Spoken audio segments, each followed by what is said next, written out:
Lapu-Lapu City DRRMO mupadaog 10-man team ngadto sa Naga City, Camarines Sur aron muabag sa search, rescue and retrieval operations. Ani ang report.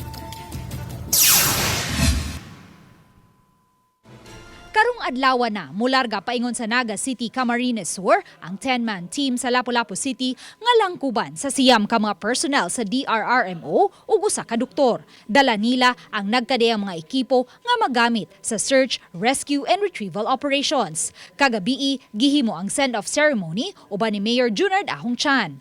Tungod sa kadako sa danyos nga namugna sa Bagyung Kristine sa Bicol region, nanginahanglan sila karon og tabang ilabi na sa mga rescue personnel.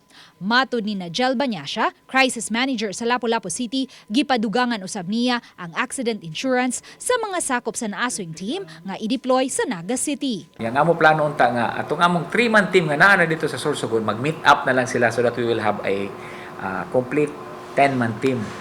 Kaning ilang capability ani search, rescue and retrieval operations, water search and rescue. Samtang gipaniguro ni Bañacia nga luwas ang tanang 87 ka mga sakop sa Lapu-Lapu City contingent nga misalmot sa Kasanggayahan Festival nga lakip sa mga na-stranded karon dito sa gubat Sorsogon tungod sa Bagyung Kristine. Matud ni Bañacia, 3 sa 87 kanila mga sakop sa Lapu-Lapu City DRRMO busa nagiyahan ang grupo sa mga angayan nilang buhaton kay nakahimo naman daan og contingency plan ang DRRMO.